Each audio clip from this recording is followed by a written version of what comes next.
ఇలా ఇక్కడ దీపాలు వెలిగిస్తే కోరుకున్న కోరికలు తీరుతాయని భక్తుల నమ్మకం. హిరణ్యకశిపుడిని చంపినా కూడా స్వామివారికి ఇంకా కోపం చల్లారలేదు. అదే ఉగ్ర రూపంతోనే అలా నడుచుకుంటూ వెళ్ళిపోతుంటే ఫ్రెండ్స్, మీరు ఎప్పుడైనా ఒక పెద్ద గంట కొడితే దాని నుంచి ఓంకార శబ్దాన్ని అయితే మీరు విన్నారా? ఇక్కడే ఒక గుహ కూడా ఉన్నదండి కిందన. భీముడు బకాసురుని ఈ ప్లేస్ లోనే సంహరించారు. అందుకే ఏకచక్రాపురం భీముని పట్నంగా మారింది. హాయ్ హలో ఫ్రెండ్స్, అందరూ ఎలా ఉన్నారు? Welcome back to my channel Telugu travel vlogs. Present అయితే మనం విశాఖపట్నం జిల్లాలో భీమిలిలోని శ్రీ లక్ష్మీనరసింహస్వామి టెంపుల్ దగ్గర అయితే ఉన్నామండి. నేను ముందుగా దేవుడికి కొబ్బరికాయ పూజ సామాగ్రి అయితే తీసుకొని వెళ్తున్నాను. మనమైతే గుడి ఎంట్రన్స్ దగ్గర అయితే ఉన్నాము. నా వెనకతలు కనిపిస్తున్నాయి కదా మెట్లు. ఇప్పుడైతే ఈ మెట్లు మార్గం ద్వారా మనమైతే పైకి వెళ్లి స్వామివారిని అయితే దర్శనం చేసుకోవాలండి. పదండి, స్వామివారిని దర్శనం చేసుకుని అయితే వచ్చేద్దాము.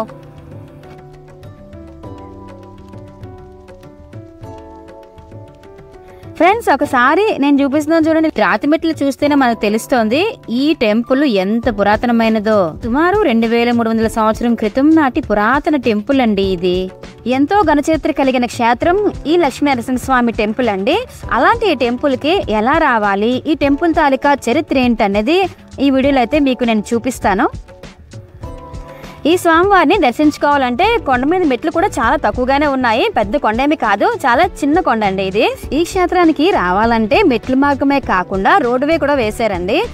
2 వీలర్ అయినా 4 వీలర్ అయినా సరే కొండ మీదకి అయితే వచ్చేవచ్చు డైరెక్ట్ గానే. మెట్లు ఎక్కాల్సిన అవసరం అయితే లేదు మనకి.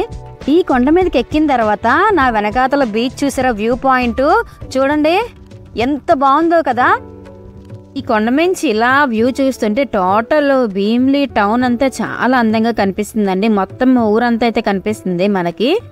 ఈ టెంపుల్ అయితే ఎప్పుడు ఓపెన్ లోనే ఉంటుంది, క్లోజ్ అయితే ఉండదన్నమాట. దీని టైమింగ్ వచ్చేసి మార్నింగ్ 7 to 12 వరకు, అలాగే ఈవినింగ్ అయితే 4 to 6 వరకు అయితే ఉంటుందండి ఈ టెంపుల్. స్వామివారి విగ్రహం చూసారా, ఇక్కడ నుంచి ఎంత బాగుందో కదా చూడడానికి. ఆ సన్సెట్ వచ్చేసి స్వామివారి మీద పడుతున్నట్టుగా అయితే కనిపిస్తుంది మనకి. ఈ విగ్రహం ఎక్కడుందంటే స్వామివారికి టాప్ లో ఉన్నదండి విగ్రహం. మనకి రోడ్డు మీద నడుచుకుంటూ వెళ్తున్నా, అలాగే మనకి భీమిలిలోకి వస్తున్నప్పుడు కూడా ఈ విగ్రహం అయితే మనకు కనిపిస్తుందండి క్లియర్ గానే. ఈ క్షేత్రానికి చాలా చరిత్ర ఉందనే చెప్పుకోవాలి. ఇప్పుడైతే ఈ టెంపుల్ తాలూకా చరిత్ర కోసం అయితే మనం తెలుసుకుందామండి. త్రేతాయుగంలోని శ్రీమన్నారాయణుడు 10 అవతారాలు అయితే ఎత్తారు. అందులోనే 4వ అవతారమే శ్రీ లక్ష్మీనరసింహస్వామి అవతారం అండి. లక్ష్మీనరసింహస్వామి అవతారం అంటే మీకు తెలుసు కదా, సగం మనిషి రూపం సగం సింహ రూపంలోనే ఉంటారు. తన భక్తుడైనటువంటి ప్రహ్లాదుని రక్షించడానికి నరసింహస్వామి హిరణ్యకశిపుడిని అయితే సంహరించారు. హిరణ్యకశిపుడిని చంపినా కూడా స్వామివారికి ఇంకా కోపం చల్లారలేదు. అదే ఉగ్ర రూపంతోనే అలా నడుచుకుంటూ వెళ్ళిపోతుంటే ఋషులు దేవతలు చూసి చాలా భయపడ్డారన్నమాట. ఆ ఉగ్ర రూపాన్ని శాంతింపు చేయడానికి అయితే చాలా ప్రయత్నం చేశారు, కానీ ఎవ్వరి వల్ల కాలేదు. దేవతలు ఋషులు అందరూ కలిసి ప్రహ్లాదుడి దగ్గరికి వెళ్లి నువ్వే స్వామివారిని ఎలాగైనా శాంతింపు చేయాలని కోరగా, అప్పుడు ప్రహ్లాదుడు వెళ్లి స్వామివారిని అయితే శాంతింపు చేశారు. అలా శాంతింపు చేశాక లక్ష్మీనారాయణ స్వామి ఇదే కొండ మీద నారాయణ అవతారంలోని వెలిసారండి. ఆ తర్వాత ద్వాపర యుగంలో పాండవులు వనవాసం చేసే టైంలోనే ఇదంతా ఏకచక్రాపురంగా ఉండేది. ఆ టైంలో భీముడు బకాసురుని ఈ ప్లేస్ లోనే సంహరించారు. అందుకే ఏకచక్రాపురం భీముని పట్నంగా మారింది. ఈ కొండ మీద లక్ష్మీనరసింహస్వామి విగ్రహం ఎలా వచ్చిందంటే, ఈ స్వామివారి దయ వల్లే బకాసురుని అయితే సంహరించానని భీముడు అనుకొని ద్వాపర యుగంలోనే ఈ స్వామివారి విగ్రహాన్ని అయితే ఈ కొండ మీద ప్రతిష్ఠించారండి. ఇది అండి స్టోరీ. ఇప్పుడైతే స్వామివారిని దర్శనం చేసుకోవడానికి అయితే వెళ్ళిపోదాము, పదండి. ఈ సౌమ్యగిరి విశాఖపట్నానికి 30 కిలోమీటర్ల దూరంలో అయితే ఉన్నదండి. మనకి కాంప్లెక్స్ నుంచి గానీ, అలాగే రైల్వే స్టేషన్ నుంచి గానీ అయితే మనకి బస్ ఫెసిలిటీ అలాగే టాక్సీ ఫెసిలిటీ కూడా ఉన్నదండి. స్వామివారిని దర్శనం చేసుకోవడానికి అయితే వెళ్తున్నానండి. ఇదిగోండి మెట్లెక్కి వెళ్తున్నాను అనమాట పైకి. లోపలికి కెమెరా అది అలౌ చేయరన్నమాట. సో నేను దర్శనం అది చేసుకుని వచ్చాక అప్పుడు మళ్ళీ మీతో మాట్లాడతాను. ఇంత గొప్ప చరిత్ర కలిగిన ఈ దేవాలయం అయినప్పటికీ ఈ ఆలయం కోసం ఎవ్వరికీ సరిగ్గా తెలియదండి. ఈ వీడియోని అందరికీ షేర్ చేసి తద్వారా స్వామివారి ఆశీస్సులు మీరు పొందుతారని ఆశిస్తున్నాను. మీరు ఇలా చూస్తుంది ఈ టెంపుల్ యొక్క గోపురము. ఈ గోపురం చుట్టూ స్వామివారి అవతారాలు, అలాగే గరుత్మంతుడు, ఇంకా చాలా విగ్రహాలు అయితే ఈ గోపురం మీద అయితే మనం చూడొచ్చండి. ఫ్రెండ్స్, మీరు ఎప్పుడైనా ఒక పెద్ద గంట కొడితే దాని నుంచి ఓంకార శబ్దాన్ని అయితే మీరు విన్నారా? వెళ్ళలేదు కదా, ఇప్పుడు వినిపిస్తాను చూడండి మీకు అలాంటి ఒక శబ్దాన్ని అయితే.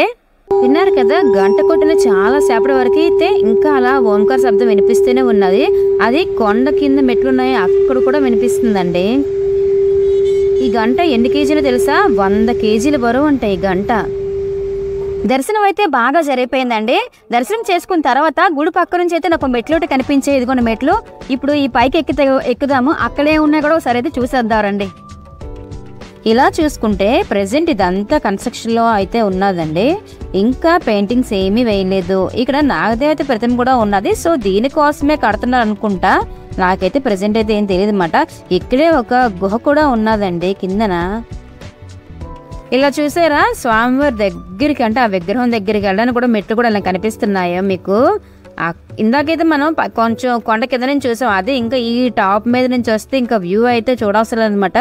చాలా అంటే చాలా బాగుంది. మీలో ఎవరైనా వస్తే అప్పుడు వ్యూ చూస్తే అప్పుడు మీకే తెలుస్తుంది అన్నమాట, ఇక్కడ నుంచి చూడడానికి వ్యూ ఎంత బాగుంది అనేసి. అలాగే ఇక్కడ నుంచి అయితే డివిస్ బ్రిడ్జ్ కూడా కనిపిస్తుందండి. నేనైతే బ్రిడ్జ్ కోసం అయితే ఒక వీడియో కూడా చేసి పెట్టాను, మీకు దాని లింక్ కావాలంటే కింద డిస్క్రిప్షన్ ఇస్తాను, చూసుకోవచ్చు. ప్రెసెంట్ అయితే కొంచెం ఫాగ్ ఎక్కువ ఉండడం వల్ల అయితే అంత క్లియర్గా కనిపించట్లేదు అన్నమాట బ్రిడ్జ్. మామూలుగా అయితే ఇంకా క్లియర్ కనిపిస్తుందండి ఈ కొండ మించి ఆ బ్రిడ్జ్ అయితే. పగలే కాకుండా రాత్రిపూట కూడా మనకి విగ్రహం అయితే రోడ్డు మీదకి చాలా క్లియర్గా కనిపిస్తుందండి. ఎందుకంటే అక్కడ దేవుడి మీద పడేటట్టుగా ఒక 2 లైట్లు అయితే పెట్టారు. దానివల్ల అయితే మనకి నైట్ టైం కూడా ఈ స్వామివారి దర్శనం అయితే మనకు కనిపిస్తుందండి. ఇలా ఇక్కడ దీపాలు వెలిగిస్తే కోరుకున్న కోరికలు తీరుతాయని భక్తుల నమ్మకం. అక్కడ దీపాలు వెలిగిస్తున్న వారిని అడిగైతే నేను తెలుసుకున్నాను. సో ఇదండి వీడియో. ఈ క్షేత్రం తాలూకా మహాత్మ్యం అంతా మీకు చెప్పాను, వివరించి. మీకు నచ్చిందని అనుకుంటున్నాను అనమాట ఈ వీడియో. మీకు నచ్చినట్టయితే ప్లీజ్ లైక్ చేయండి, షేర్ చేయండి, అలాగే సబ్స్క్రైబ్ చేసి కామెంట్ పెట్టడం అయితే మర్చిపోకండి. మీరు కామెంట్ పెట్టడం వల్ల ఈ వీడియో అయితే కొంచెం మందికైతే వెళ్తుందండి. మళ్ళీ మరొక కొత్త వీడియోతో అయితే మీ ముందుకైతే వస్తాను. అంతవరకు బాయ్.